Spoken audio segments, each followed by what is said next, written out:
కీరవాణి గారు దేశ విదేశాల్లో దాదాపు 100 దేశాల్లో ఉన్న ప్రపంచంలో 100 దేశాల్లో ఉన్న మెగా అభిమానులందరి నుంచి మీకు పాదాభివందనం సార్. మా కోసం ఈ కార్యక్రమంలో మీరు వచ్చి పార్టిసిపేట్ చేసినందుకు చాలా చాలా చాలా ధన్యవాదాలు సార్. నమస్కారం అండి, ధన్యవాదాలు సార్. మా విశ్వంభర సంక్రాంతి కనబడట్లేదు నాకు సార్. ఓకే సార్, మీరు సార్ నేను సార్ శ్రీనివాస్ కనిపిస్తున్నానా సార్? శ్రీనివాస్ గారు కనబట్టలేదండి నాకు. రైట్, ఓకే సార్, శ్రీనివాస్ మాట్లాడుతున్నాను సార్. సార్ విశ్వంభర మూవీ కోసం అందరూ సంక్రాంతి కన్నా ముందే వస్తే బాగుండు అనుకున్నా కానీ దాని ముహూర్తం మీరంతా నిర్ణయం చేశారు. ఏ విధంగా ఉండబోతుంది ఈసారి? మేమంతా మళ్ళా ఒక విందు భోజనం ఆరగించవచ్చు ఆ రోజు. అంతే కదండి, చిరంజీవి గారి సినిమా అంటే అది ఆబాల గోపాలం మెచ్చే సినిమా అయి ఉంటుంది. సో విందు భోజనం అన్నది కరెక్ట్గా చెప్పారు. సంక్రాంతి విందు, అది సంక్రాంతికి మంచి విందు భోజనం, ఇంటిల్లి పాది ఆస్వాదించవచ్చు అంటారు. షడ్రసోపేతమైన భోజనం. కీరవాణి గారు చాలామంది సింగర్స్తో కానీ చాలామంది ఆయన అభిమానులతో కానీ చాలామందితో నిన్నటి నుంచి మధ్యాహ్నం నుంచి మేము మాట్లాడుతూనే ఉన్నాం సార్. ప్రతి ఒక్కరు కూడా మీకు నచ్చిన పాటో లేకపోతే మీకు నచ్చిన సినిమా అంటే ఆపద్బాంధుడి పేరు చెప్తారు. చుక్కలారా చూపులారా సాంగ్ కానీ ఔరా అమ్మక్క. ఎలా అనిపిస్తుంటారు సార్ ఇలాంటి మాటలు వినిపిస్తున్నప్పుడు మీకు? నాకు చాలా సంతోషంగా ఉంటుందండి. ఎందుకంటే చిరంజీవి గారు, మెగాస్టార్ చిరంజీవి గారికి నేను చేసిన సినిమాలో ఒక సినిమా ఘరానామగుడు కమర్షియల్ వాల్యూస్కి పట్టం కడితే ఆపద్బాంధుడు అన్నది ఒక చాలా ఈస్థెటిక్స్, అంటే ఒక కళాత్మక దృష్టితో తీసినటువంటి విశ్వనాథ్ గారి ఆయన ఏమంటారు, ఆయన స్వప్నించిన విషయం అంతా అదంతా కూడా అందులో ఆవిష్కరించబడింది. అది వేరే రకంగా ఉంటుంది. అది కూడా పాట కూడా చాలా బాగా హిట్ అని. సో ఈ రెండు ఫ్లేవర్స్ ఉన్న సినిమాలను నేను కలిగి ఉండడం అన్నది నా దీంట్లో అది నాకు చాలా అదృష్టంగా భావిస్తాను, రెండు చిరంజీవి గారితో. కీరవాణి గారు, చిరంజీవి గారితో మీకున్న అనుబంధం సార్, ఎందుకంటే మేము కొన్ని వీడియోస్ ఈ మధ్య చూసాం సార్. ఈ సినిమాకి సంబంధించి మ్యూజిక్ సెట్టింగ్స్లో మీ ఇద్దరు పక్కన కూర్చోవటం, ఈ ఆపద్బాంధవుడికి సంబంధించిన సాంగ్ మీరు ప్లే చేస్తుంటే ఆయన వింటాం సరదాగా.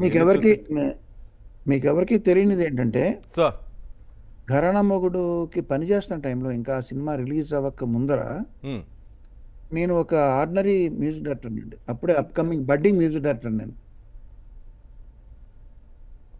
చెప్పండి సార్. అందులో ఆయన ఫ్యాక్టరీ వర్కర్ కదండి చిరంజీవి గారు. అందులో ఆ ఫ్యాక్టరీ సెట్కి నేను హైదరాబాద్లో నా భార్యతో సహా నేను అటెండ్ అవ్వడం జరిగింది, రాఘవేంద్రని కలవడం కోసం.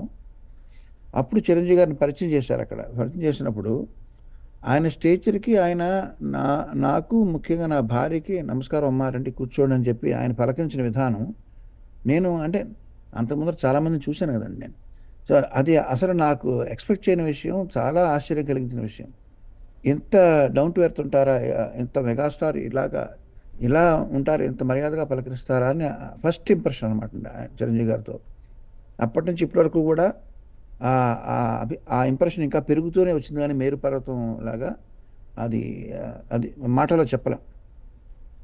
ఆయనతో ఉన్న స్నేహం కానీ, ఆయనతో అనుబంధం కానీ, కొత్త నిర్వచనాన్ని తీసుకుంటూ అది ఎప్పటికప్పుడు పెరుగుతూ వచ్చిందండి. అది ఈనాటి వరకు, విశ్వంభర వరకు కూడా. సంగీతం పట్ల ఆయనకున్న కెరీర్ పరంగా ఆయన సాధించిన విజయాలు కానీ, ఆయన నటన పరంగా ఆయన విశ్వరూపం కానీ, ఇవన్నీ మీకు నేను కొత్తగా చెప్పాల్సిన అవసరం లేదు, ఇవన్నీ అందరికి తెలిసినవే. కాదు, ఆయనతో మీట్ అవ్వే అవకాశం చాలా తక్కువ మందికి వచ్చి ఉంటుంది. ఆయనకున్న కోట్లాది అభిమానుల్లో ఆయన ప్రత్యక్షంగా కలిసిన వాళ్ళు, ఆయనతో ఇంటరాక్ట్ అయిన వాళ్ళు, మాట్లాడిన వాళ్ళలో ఒకటిగా నాకు తెలిసిన అనుభవాన్ని మీతో షేర్ చేసుకునేది ఏంటంటే, ఆయన వ్యక్తిత్వం అన్నది ఇక్కడ ప్రత్యేకంగా చెప్పుకోవాలండి. తెర మీద ఆయన ఏంటో అందరికీ తెలుసు, తెర వెనక ఆయన వ్యక్తిత్వాన్ని ఎంత చూసి నేను ఆశ్చర్యపోయాను, ఎంత దాన్ని అభిమానించాను అన్నది చెప్పడం కోసం నేను మీకు ఆ సంఘటన నేను చెప్పాను సార్. ఘరానా మొగుడు నుంచి మీరు ఆయనతో కలిసి ప్రయాణం చేస్తున్నారు. ఇప్పుడు విశ్వంభర ఏమైనా చేంజెస్ అయినా కనిపించాయా, లేక అదే మెగాస్టార్ కనిపిస్తూ ఉన్నారా? అదే మెగాస్టార్ని మళ్ళీ మీరు చూడబోతున్నారు.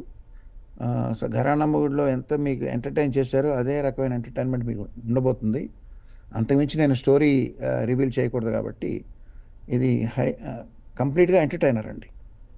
ఇది ఒక రెండు మూడు గంటలు మీ టెన్షన్స్ అన్ని మర్చిపోయి హ్యాపీగా ఆనందించే విధంగా ఉంటుంది ఆ సినిమా.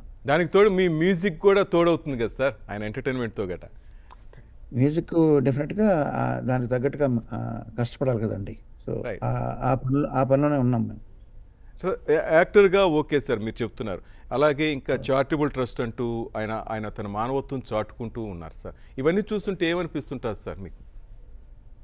నాకు అట్లాగా ఎంత ఎత్తుకు ఎదిగినా ఎప్పటికప్పుడు మనం డౌన్ టు ఎర్త్ అని గా బిహేవ్ చేస్తూ మనం అందరితోనూ కనెక్టెడ్గా ఉండాలని నిరంతరం తపన పడేవాళ్ళు నేను ఇద్దరు ఎరుగుతున్నాను నా జీవితంలో.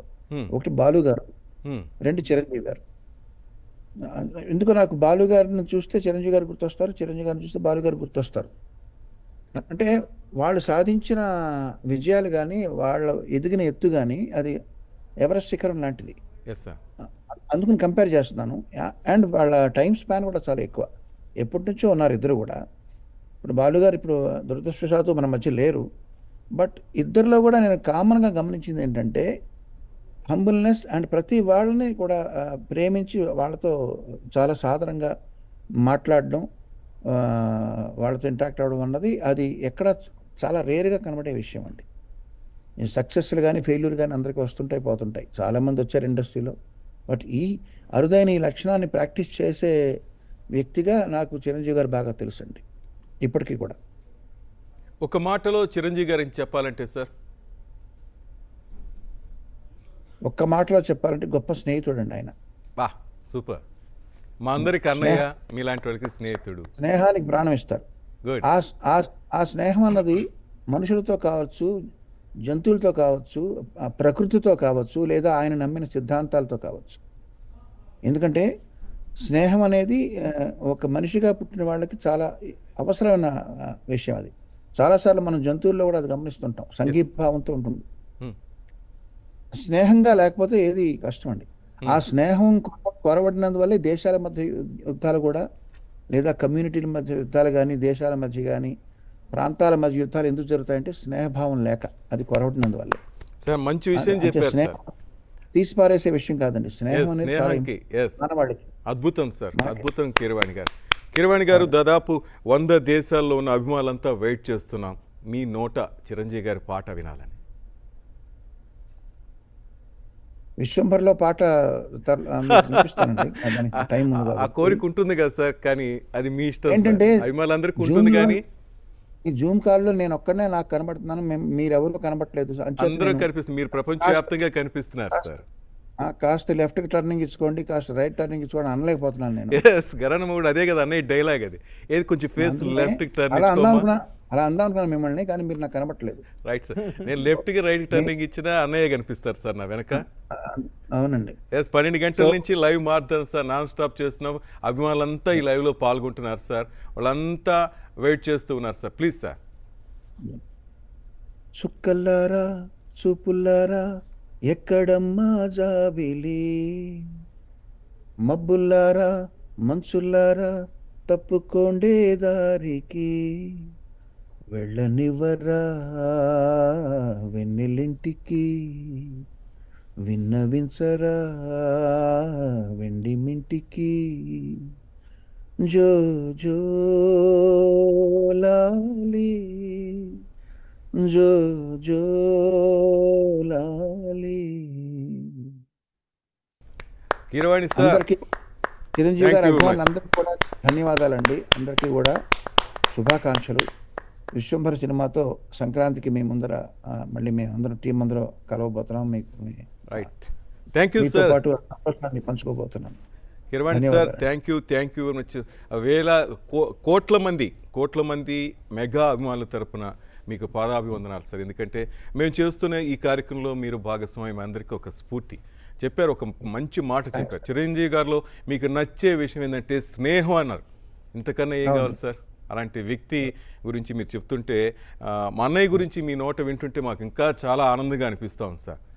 వేల వేల వేల వందనాలు కీరవాణి గారు. ధన్యవాదాలు. విశ్వంభర మూవీ కోసం వీఆర్ ఆల్ వెయిటింగ్ సార్. మీరు చెప్తున్నట్టుగా ఓ అందమైన కావ్యం, ఓ అందమైన దృశ్య కావ్యాన్ని ఆ రోజు మేము పెద్ద పండుగ చేసుకోబోతున్నాం మీరు చెప్తున్నట్టు.